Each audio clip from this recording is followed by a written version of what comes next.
everyone. Hello, Miah. Thank you so much for joining us today. Thank you. Thank you for having me. Great. Well, for those of you who have joined today's session, this is Miah Sullivan. She is joining us for our session, Rebranding Like a Boss, How the Heritage Brand Made Change. First, I would just like to address the elephant in the room. Most of you have joined looking to hear our fabulous friend, Joelle Dietrich from Women's Wear Daily, hosting today's session. Unfortunately, Fashion Week has taken a toll on Joelle, and this demanding Fashion Week season has given her a terrible flu and taken her voice. So I am sorry, but happy for myself to say you are stuck with me. I'm Alison. I'm the Chief Marketing Officer at Launchmetrics, and Miah, I am so excited to be able to chat with you today. A little more introduction. Miah was the SVP of Global Marketing and Brand Communications at Hugo Boss. Before going into the record-breaking success of Boss and Hugo campaign that successfully introduced the Boss brand refresh in January of last year, she has recently left the company to start what I think is going to be a very exciting new initiative in business in the fashion luxury lifestyle space. We talked a little bit about it backstage, but she will be joining the famous or infamous Trey Laird, as a founder and chief executive and chief creative officer of, okay, guys, I need to wake up. It's 2:46 here in London, but I'm still jet lagged from a fabulous vacation. She will be joining the fabulous Trey Laird, or the infamous Trey Laird, who is the founder and chief executive and chief creative officer of Laird and Partners, to create the new brand Heat agency based in Milan. And I don't think you've told us, or I don't think there is a new name for that yet. So you'll have to spill the beans if that's happened yet. Maybe tell us a little bit about that before we jump into the session today. Yeah, thank you. Thank you for that nice introduction. So Trey and I are the co-founders of a new agency that's starting up here in Milan. And one of the things we learned because Trey and I worked very closely together on the brand relaunch of Hugo Boss. And one of the things that we learned is that brand heat is one of the brand indicators that is very strongly correlated also with revenue and with sales. And so knowing the power of brand heat, we wanted to create an office that focused and specialized just on generating brand heat for fashion luxury brands. And we will start servicing the Hugo Boss brands and platforms from the Hugo Boss company. And I'm here today actually in Milan looking for office space. So it's very exciting. Well, I hope you are having sunnier weather than here in London. If anything, you will still just get better food in Milan than in London, even though, London's a great place to be. Definitely. Okay, so everyone obviously has joined to hear about rebranding like a boss. And I think there's a lot to be admired about Hugo Boss's new rebrand strategy. We saw how the clothing brand was undergoing a huge digital shift to target Gen Z, millennials, and a digitally wired audience this past year. And when you joined Hugo Boss in May of 2021, the company had embarked on a comprehensive rebranding as it pursued ambitious growth targets. So in this conversation, I want to discuss with you how Hugo Boss used data to inform its brand strategy by selecting brand ambassadors and even things like recruiting new customers. So maybe we could start a little bit with, when you kicked off the brand refresh with a campaign in January 2022 that was billed as the largest brand campaign in the history of Instagram. What was the return on investment for that campaign? Yeah, so when we launched back in January, on January 26th, that we call it Boss Day, we had over 220, let's say, of the world's biggest bosses on Instagram that all posted on the same day, introducing this mantra of be your own boss. And many people think that it was a huge, huge investment. And the truth is that we spent less than 2 million euro. And we generated, within 7 days, we generated over 21 million euro in media impression value. So the campaign went completely viral, and that wasn't by chance. I mean, it was designed to be a moment where everyone in the world stops their feed, because we create energy on Instagram and social media. So it was a great success. We also had the highest volume on the website in the history of Hugo Boss, and the particular sweatshirt, the Boss hoodie that everyone wore, has become the #1 most selling single item in the history of Hugo Boss. That's incredible. I think a big question I get as a CMO is, how do you measure ROI? And I think it's incredible to hear, that you guys only spent €2 million, but the media impact value, the brand performance generated from this one activity was €21 million. I mean, that's a huge and fantastic return on investment. So for those of you that haven't heard this term, media impact value, it's how fashion, luxury, lifestyle brands are measuring every post, interaction, article. It's a really great metric on how brands quantify, their activities and their brand performance. Everyone, again, as you said, thinks you spend millions and trillions of dollars on these different campaigns, and that's the only way you can actually have success. And as you just kind of proved to us, if you have the right strategy and the right campaign, it's not always about investing tons of money. Hugo Boss has sharply raised its media profile in the last 12 months. And at the end of last year, expenses stood at what we found was 8% of group sales. Is that a big increase compared to when you joined the company? No, I mean, that's the thing. Again, everyone thinks that we had this huge increase in the budget. And the truth is, we went from about 7.6% to just shy of 8%. So it wasn't a huge increase, but what it was a very disruptive reallocation of budget. So, social media was our must-win channel, and the way we use social media is we create energy on the platforms, and so we dramatically distorted our investment towards social media. And now, 1 year later, we just got the data. So for 2022, Hugo Boss generated 58.8 billion impressions and just shy of 2 billion social media engagements. And of the total media budget, about 80% of the allocation went into social media. But the other thing that we do so well is we take events and we use an event as a social media moment. So you have to also consider how we use our fashion shows to create earthquakes on social media. Because we're always playing to the audience on social, much more so than the physical audience.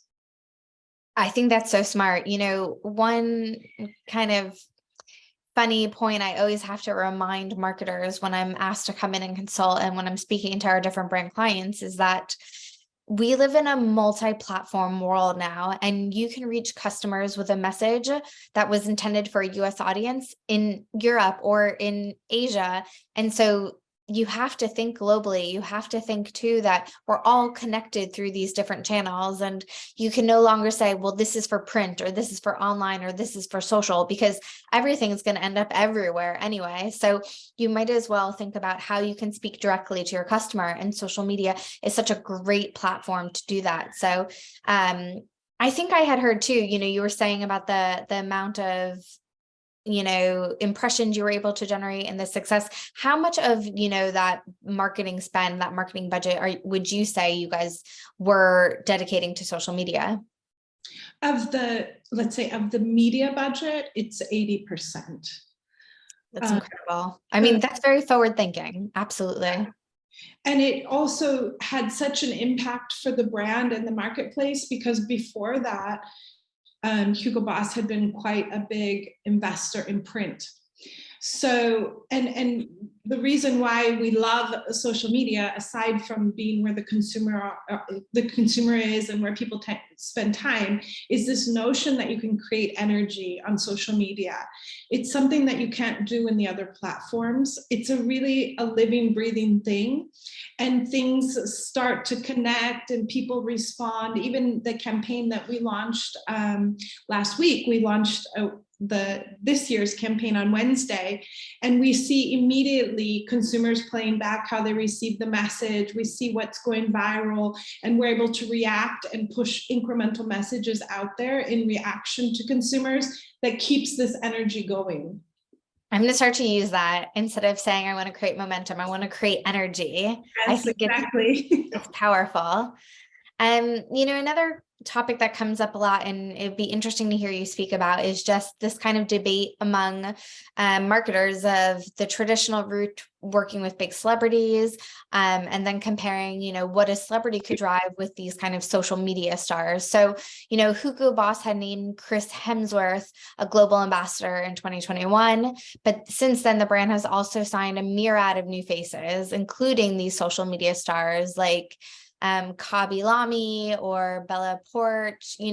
Why is it important to have maybe more than one face, or what's the rationale behind kind of who you guys selected? Yeah, it's a great question. And, it used to be, let's say many, many years ago, beauty was not very democratic. Everyone kind of aspired to a particular type of person or look, hence the supermodel. But in today's world, beauty is seen through humanity. And it's the imperfect that is seen now as perfect and aspirational. And you can't possibly define that with one single face. Also, because of social media and globalization, the whole world is connected every single day. So for sure, to be a relevant brand today, you cannot define your brand by one particular person or personality. So that's kind of first and foremost. Then we were looking for people who had incredible stories. So it was most important to us to find people who had lived or achieved the be your own boss philosophy and really overcome barriers to reach their full potential. And in the end, we ended up with this cast. Actually, my boss, Daniel Grieder, the CEO of Hugo Boss, he kept asking Trey and I, he said, I want a holy shit cast. Give me the holy shit cast. I want people to say, holy shit, when we launch this. So we ended up with celebrities as well as athletes, as well as social media superstars. But I mean, depending on your generation and your age, a social media star or an influencer is your celebrity. So they are also celebrities in the world. So we cast Future, the rapper, we've cast Kabi Lamy, we had Anthony Joshua, the boxer, of course, Matteo Berrettini, the amazing tennis player, Alicia Schmidt, German runner, Gigi Hadid, Kendall Jenner, Hailey Bieber, Naomi Campbell. So we really created this beautiful cast. And one of the ways, the other thing that's important with social, you have to keep going. I mean, you need so much content, you have to stay relevant. And so you really need a lot of personalities in the mix to keep the story interesting throughout the season. And one of the ways we decide which talents to sign is we use our events as kind of an audition to see how our community responds to talents. So oftentimes before we sign a big ambassador deal, we will cast a talent either in a fashion show or at one of our big sporting events. We'll develop content around them. And the first week after, we get the read from Launchmetrics and we look at the MIV. So we look at the ranking of the MIV. And sometimes we see people go off the charts, and we've signed 5 brand ambassadors this way. So Kabi Lamy is the perfect example because we were the first fashion brand to put him in a show and to use him. And we had him walk our show in September of 2021. And within 1 week, his images generated over 1 billion impressions for the brand. So we actually signed him immediately after that. Alicia Schmidt is another one who we signed after an event. We signed also Bella Porsche. Her numbers were almost as high as Cobby's numbers from the last September show. So it's a way that we can kind of test a talent before we sign them and understand if they're really beloved as their key metrics indicate that they are. Great. I'm sorry, I lost you for a second. You know what actually app does not exist? I bet you it does, and I haven't discovered it yet, but a backup for when your internet goes out that it connects directly to your phone. Okay, good idea. I heard you talking a little bit about the metric, understanding, how loved someone is, and then the metrics behind it. So I don't know if you said this or not, but, obviously we've been working with yourself at Hugo Boss when you were there and the team at Hugo Boss for quite some time. I'm not sure you had already spoken about this, but, when you guys are kind of signing different talents, or in your experience to deploying talents, whether they've been on the runway or you're using them for different events that you have, or just trying out new faces, how can you understand who's working for you, who's not working for you? Obviously you have the Launchmetrics data, but what's the process in selecting these different talents, or is that what you just spoke about? I just said we use these events to test them, but we know really, we know within 36 hours if somebody is going to be off the charts or not. And then we typically get our Launchmetrics report about a week later, but we already know. We just then get the final numbers, because we can see, we're very active when we have an event. We'll stay up all night monitoring everything on all the different platforms, reading all the comments, really staying very, very close to the activity of the consumer, because we also adapt and change our content based on how the social media platforms are reacting to what we're putting out there. So we'll see really quickly if somebody goes off. And if I could say there's like one trend we've seen, is that especially with fashion shows, the people who are least expected to be in a fashion show tend to generate the greatest MIV. So, now we use Cobby in all of our shows, but for that first show, having someone as disruptive as Cobby in the show, 1 billion impressions within 1 week. Another example would be the last show in September. We had an incredible talent named Chella Man who walked our show, and he performed bigger than some of the top fashion models, as an example. Bella Porsche was also very disruptive because she wasn't expected to be seen in a fashion show. She's also 5 feet tall, so you would never expect to see her walking the runway. And her numbers were almost as big as Cobby's. So we have to be in social media, because the attention span of the consumer is so short and small. It's very important to be disruptive and surprising to the audience to be able to generate and spark this energy. Well, I think one thing you said earlier that rings true to why you guys have had so much success. I mean, if I can speak as an expert in analyzing marketing performance, you guys said, we want this to be, or your boss, Daniel, said, I want this to be like the oh shit team, right? Like, oh shit, that person's a part of it. And I feel like from everything I read, everything we've worked with the Hugo Boss team, you can really understand that you guys were trying to find people that connected with your customer or your potential customer. And because of that, this surprise and shock effect has really worked, because you found people not that are just famous, but that people are inspired by or want to be engaged with, or they feel close to.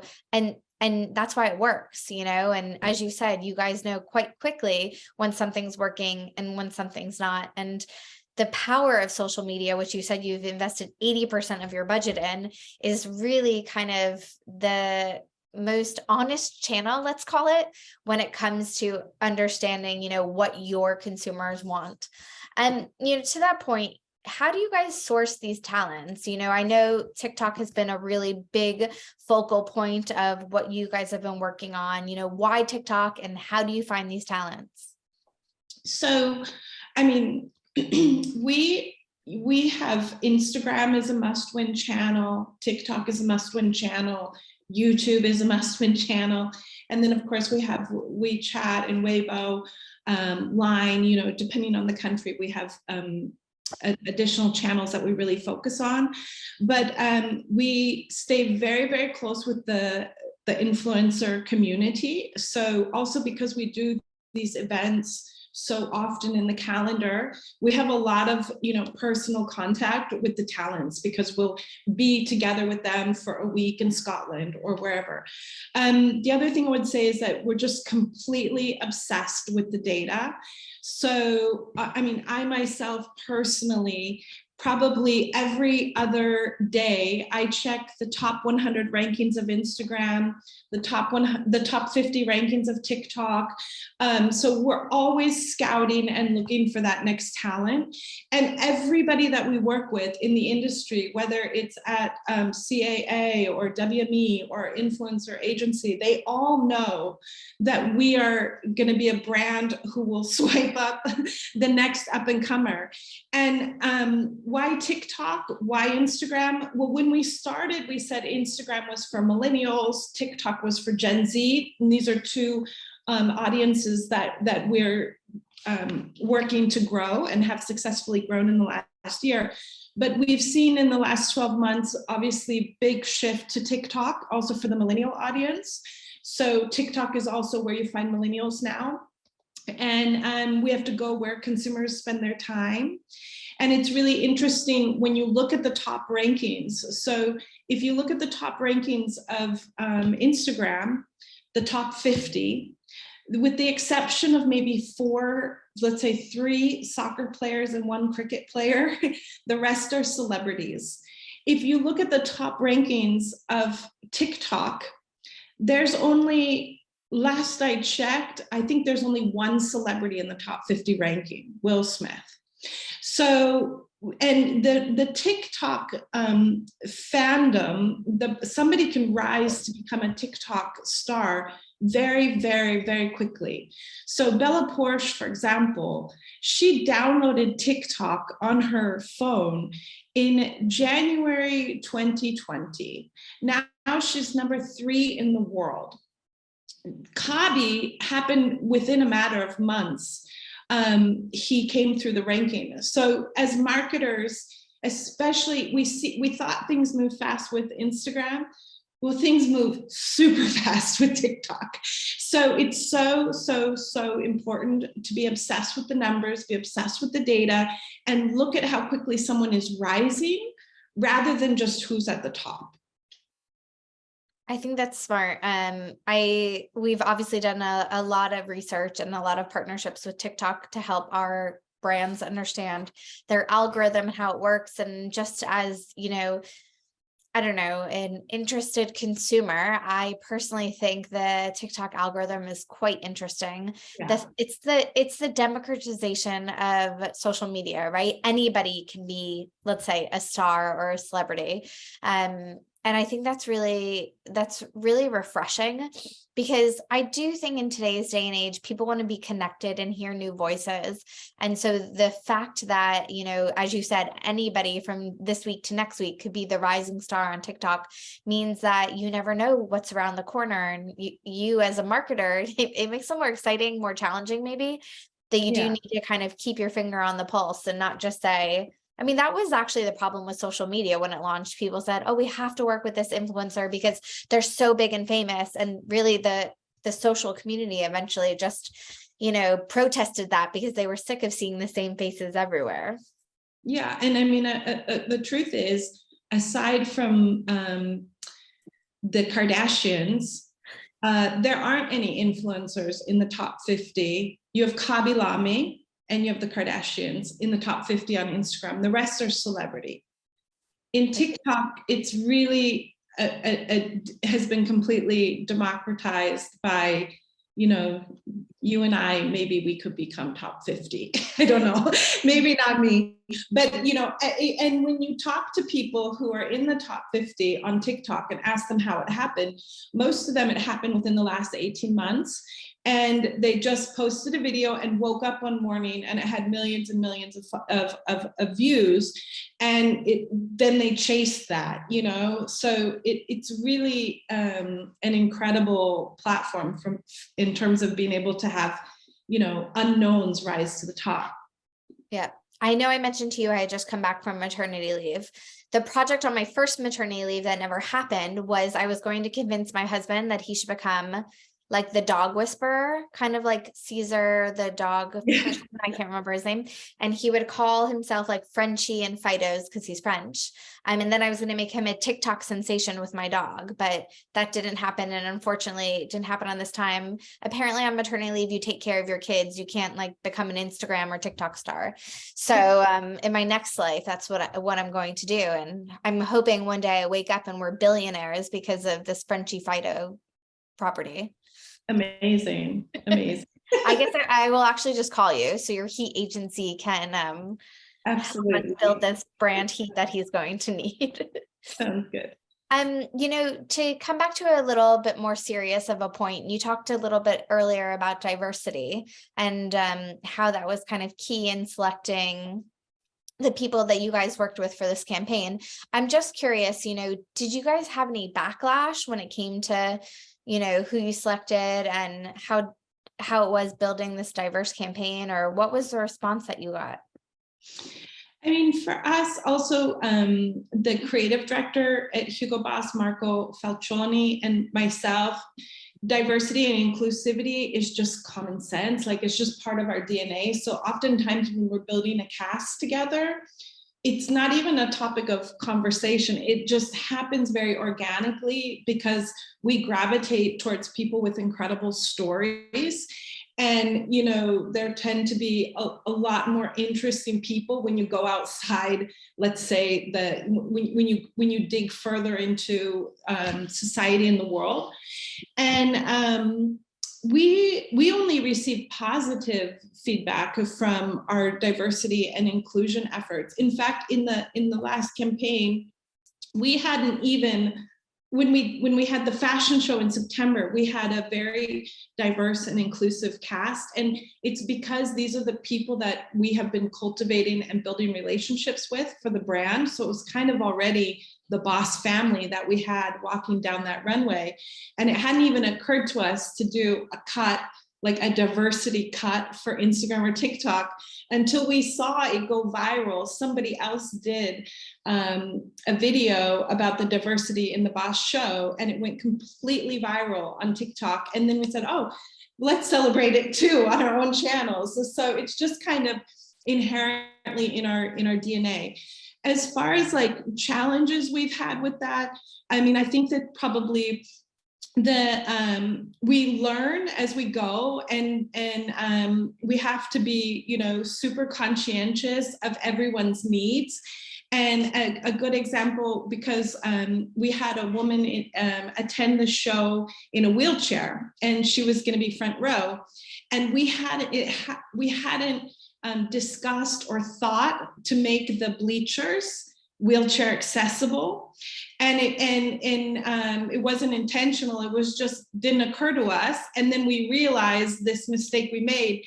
And 3 days before the show, we completely rebuilt the bleachers so that she would be exactly eye level and perfectly, sitting exactly side by side the rest of the people in the audience. We also had, walking the show, we had Chella Man, who I mentioned earlier, who is, he doesn't hear, he's deaf.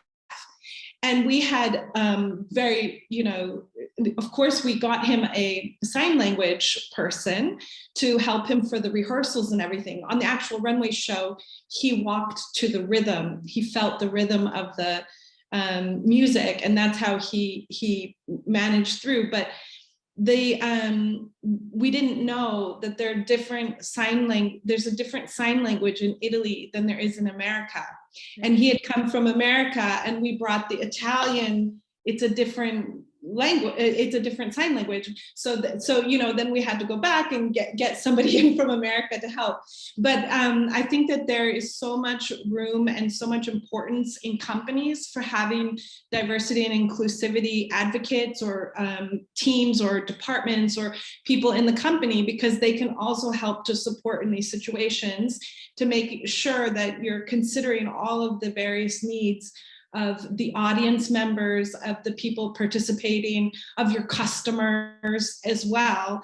Because I think that many brands have good intentions, but they don't always know the different things that they could do to make everybody inclusively comfortable, if that makes sense. Yeah, I mean, I think just the small details that you mentioned are so important. We as an industry talk so much about, the external facing part of diversity inclusivity, but then you don't think about all the, let's say, operational and logistic pieces to it too, which are so important, right? It's not just enough that you're saying, oh, well, we're happy to have people of all backgrounds, of all abilities to attend our show, but then, okay, but how do we prepare? How do we make sure they feel comfortable and welcome? So even like you said, accessibility, making sure that their experience is the same. I mean, I didn't even know that there were sign languages differences and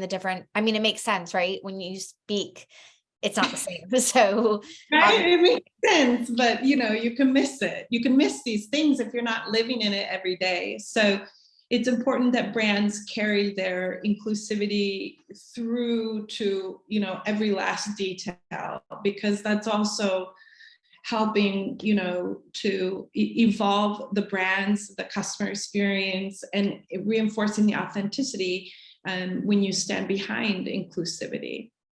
Absolutely. Well, I want to make sure we have enough time for questions, but I do want to ask you one more question before I open up the floor to the audience. What did the data tell you about the impact of this new brand strategy in terms of brand heat and engagement rates?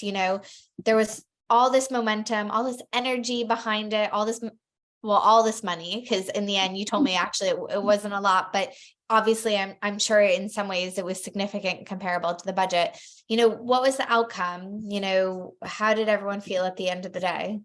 Yeah, so I mean, the Hugo Boss sales results have gone through the roof. I mean, it's a publicly traded company and they've issued their statements around revenue, but it's enormous growth in revenue, first and foremost.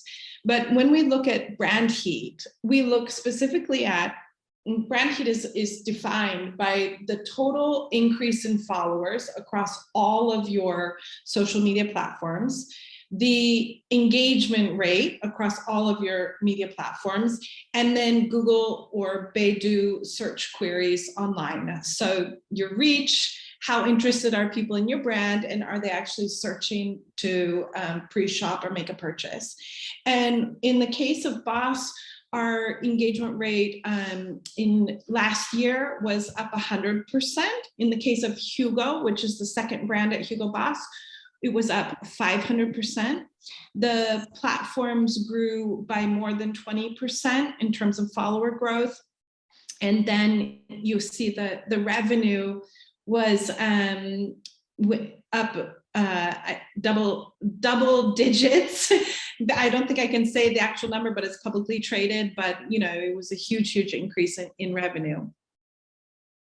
Wow, that's incredible. I am sure the team was quite happy and you felt quite, I don't want to say proud of yourself because that sounds, but you wanted to give yourself and the team a pat on the back.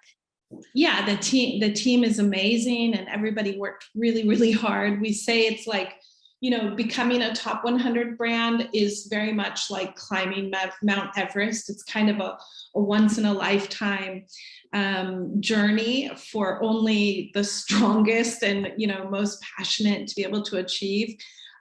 We also saw our brand ranking, because we look at our brand rankings, and our brand rankings skyrocketed as well over the last year. So it's a very satisfying year that we had. Great. Okay, well, obviously everyone has felt the energy around this rebrand and your session and joining to hear you speak about your experience, because we have a lot of questions. I'm not sure we're going to get to everyone's question. I just want to be realistic. We have about 10 minutes. So I will go through as many as possible and follow us on social. And if we didn't answer your question now, hopefully we can get you an answer later.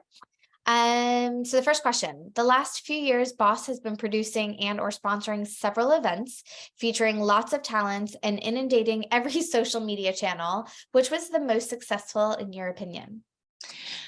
So I would like to say our launch on Wednesday, but we don't get all the data in until tomorrow. But I do believe from the initial indicators that the launch that we just had this in the last week is outperforming even last year's events.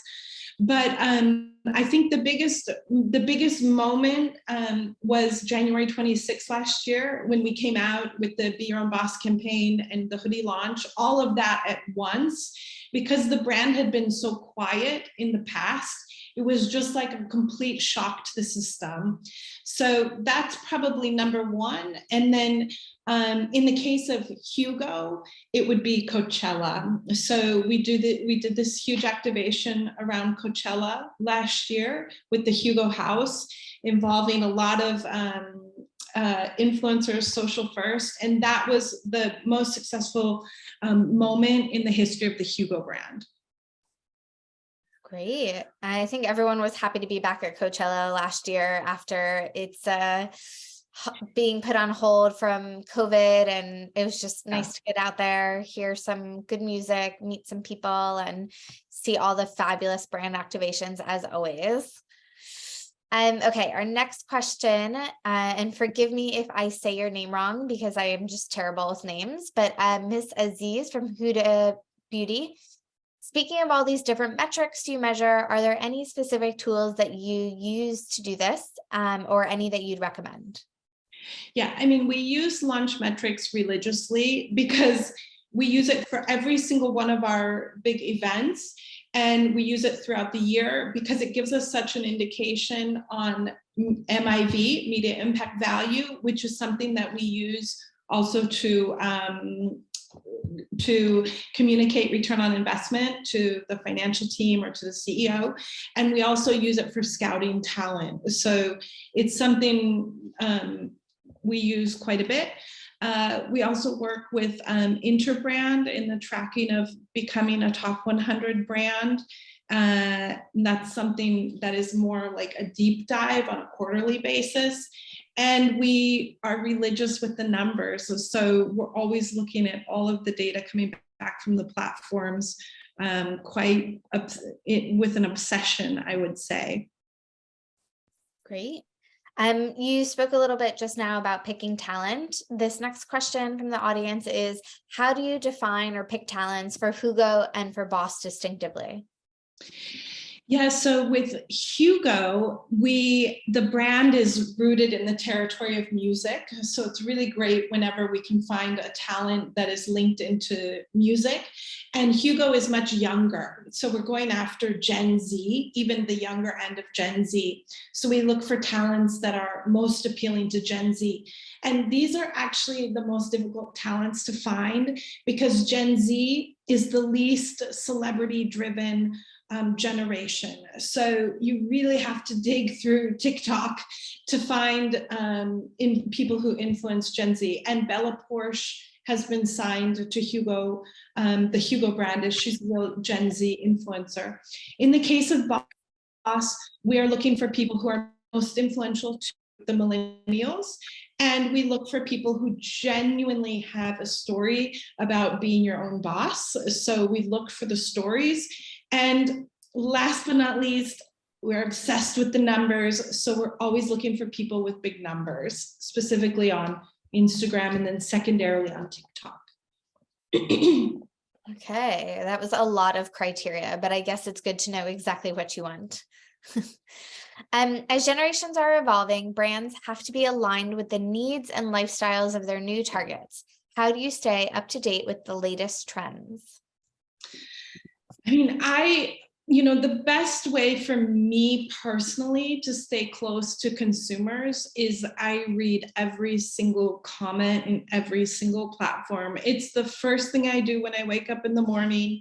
I start with Instagram, then I go to TikTok, then I go to Twitter, then I go to WeChat, then I go to Weibo. So I'm constantly monitoring the feedback from our consumers through either the hashtag tags or direct comments or conversations that are happening outside of our branded channel, but are about our brand. That must be really rewarding and also very frustrating sometimes, because as we said, like, social media can be the greatest asset for a brand because you know exactly what the consumer wants. But when they don't want something, it's also very disheartening, I would say, sometimes when you think something is going to be amazing and they didn't respond the same way. Yeah, but I mean, you have to learn and learn fast in our jobs, right? And the beauty of social media is that you can pivot. I mean, we've actually pulled campaigns down because we've shot a campaign, not like a main campaign, but a social media campaign, and we see that just the consumers aren't responding, so we're not getting the response. We thought it was brilliant, but the consumers aren't engaging in the content, and we would rather pull it down than just keep going forward with it and irritating the consumers. So I think as marketers today, it's so important that you have backup plans related to content, because with all the best intentions in the world and the speed at which consumers are consuming content, it's really, really important to evaluate that on the daily and be prepared to pull something down that's not working and pop something else back up.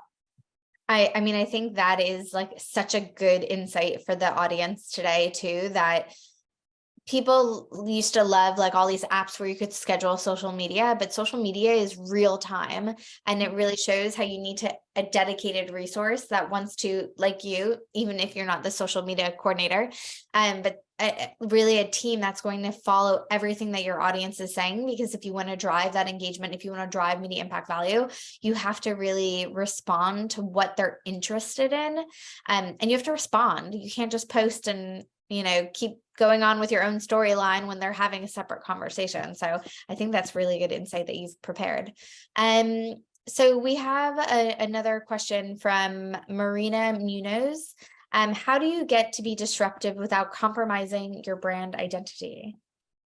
Well, I think that it's a great question, but it goes back to how strong your identity is and how strong your brand strategy is. So if your brand purpose and your brand value is grounded in a consumer truth and it's meaningful to culture in that moment, like be your own boss, which all credit goes to Trey Laird on that, but it was a genius insight coming out of the pandemic when the whole world was changing, that people want to empower themselves and reach their full potential on their own terms today. If you have something that strong, then you can play in the world of content as long as you're remaining true to that brand promise. When I see people getting off track, it's oftentimes because that initial core strategy, the core belief of the brand they're not confident in it. It's not strong enough, because you cannot just be the same on social media. You have to be visually dynamic and visually different, but communicating the same essence and story to your consumer. I think that's very true. You can't change who you are in a day. So, okay, I'm going to give you one more question. We have about a minute and a half, and I think this is a great note to close on. What is next for Hugo Boss? Are they planning to, I know you're not with the business, but obviously you're still very close and you will be working on some great new initiatives in the future. Are they planning to launch activities on other channels like Be Real or even enter the metaverse? What can you tell us? Yeah, so there's a whole actual team dedicated metaverse, and we had a very successful metaverse campaign with Hugo, so there'll be much more around metaverse in the future. But two big things that we just announced, the new campaign, which we're currently in the process of rolling out. Bosses aren't born, bosses are made. Please go to Insta and TikTok and follow along for the unveiling of that. And then we just announced that we'll be debuting our next fashion show in Miami on March 15th. So expect another amazing social first disruptive event coming to you from Miami in March. Just in time for my birthday. Ah, perfect. You're from Florida, aren't you? I am. I'm from the Miami area and my birthday's March 19th. So you guys did it like perfectly. Great. Perfect. Well, thank you so much for your time. Thank you all for being such a highly engaged audience and for all those great questions. Nothing to make me feel uncomfortable. Also, that's the trouble with being a host. Sometimes you get these painful questions, but I think you asked all the questions I wanted to ask, but I hadn't thought of yet. So, and Miah, I really appreciate your time and you joining us today. And I hope your Milan trip is successful. If you don't find any office space, I'm sure there are a lot of great places to go for cocktails, and you could find new meeting spaces for when you guys open up down there. But please keep in touch, and for the rest of you, feel free to sign up for any of the other sessions we have today, tomorrow, or Thursday. And if you missed anything in this session, you will be able to watch the on demand in the coming days. So check your email for that link, and have a great day, everyone, and a great rest of the summit. Thank you. Thanks again. Thank you. Thank you very much. Bye.